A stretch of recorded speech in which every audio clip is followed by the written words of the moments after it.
बिस्मिल्लाहिर्रहमानिर्रहीम। अस्सलामु अलैकुम वरहमतुल्लाहि वबरकातुहू। वेलकम टू क्लास 14 और ये क्लास है HTML लिंक्स या हाइपरलिंक्स के बारे में। तो इस क्लास में आपको पता चलेगा कि HTML के लिंक्स जो हैं उनको डिफ़ाइन कैसे करते हैं और ये लिंक्स किन सूरतों में वेब पेजेस में पाए जाते हैं। तो सबसे पहले मैं आपको बताता चलूँ कि जितने भी HTML के वेब पेजेस में लिंक्स या हाइपरलिंक्स होते हैं वो या तो बजाते खुद वो लिंक्स की शक्ल में होते हैं या इमेजेस जो हैं वो भी क्लिकेबल होती हैं, वो लिंक्स की शक्ल में होती हैं।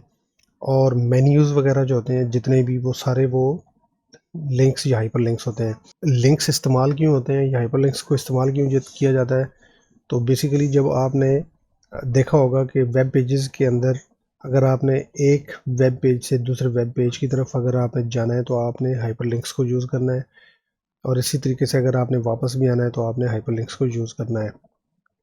तो छोटी सी डेमोंस्ट्रेशन देख लेते हैं। ये एक सैम्पल जो है वो HTML का पेज है जिसके अंदर एक मैंने हाइपरलिंक जो है वो बनाया है। तो हाइपरलिंक को बनाने के लिए आपने ए टैग का इस्तेमाल करना है। तो स्टार्ट टैग करेंगे हम ए से, और उसके बाद एक एट्रीब्यूट है आईडी की, तो आईडी में दे देता हूँ इसको 2। और href की एट्रीब्यूट होती है जिसके अंदर हम बताते हैं कि जब क्लिक होगा तो इसने किस पेज पे जाना है।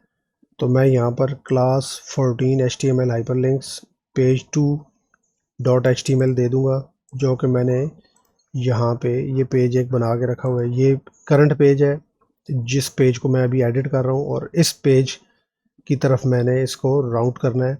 यानी जब ये वाला लिंक क्लिक होगा तो मैं पेज 2 की तरफ चला जाऊंगा। तो मैं यहाँ पर इस स्टार्ट टैग को एंड करता हूँ और उसके अंदर फिर आगे मैं लिख देता हूँ कि गो टू पेज 2 का एक टेक्स्ट दे देता हूँ, और फिर एक एंडिंग टैग जो है वो मैं प्रोवाइड कर देता हूँ। तो यहाँ पर मेरा जो हाइपर लिंक है वो क्रिएट हो गया, और मैं इसको आपको दिखा भी देता हूँ। तो ये पेज 1 है जो कि सेम यही कोड है, और इसके ऊपर ये जो हाइपरलिंक मैंने बनाया है HTML का, वो ये वाला हाइपरलिंक है। आपको ये सेम टेक्स्ट यहाँ पर नज़र आ रहा होगा, गो टू पेज 2। तो मैं अगर इसको क्लिक करता हूँ तो ये पेज 2 पे आ जाता है, और यहाँ पर मैंने इसकी हेडिंग दी हुई है दिस इज़ पेज 2। ये पेज 2 है, और इस पेज के ऊपर मैंने ये हेडिंग दी हुई है दिस इज़ पेज 2। और यहाँ पर फिर मैंने एक लिंक बनाया है हाइपरलिंक, जो कि मुझे पेज 1 की तरफ ले जाएगा। और पेज 1 के अंदर मैंने सेम वही HTML का जो पेज है पेज 1 का HTML जो कि यहाँ पे भी मौजूद है। ये पेज जो है मैंने इसका एड्रेस दे दिया है। तो अगर मैं यहाँ पर क्लिक करता हूँ तो ये पेज 1 पे वापस आ जाता है। तो ये छोटी सी एक डिमॉन्स्ट्रेशन थी कि आप लिंक्स और हाइपरलिंक्स को कैसे यूज़ कर सकते हैं। तो नेक्स्ट क्लास में मैं आपको दिखाऊंगा कि टारगेट एट्रीब्यूट जो HTML का है वो उसको कैसे यूज़ करना है और वो कैसे आपको यूज़फुल हो सकता है।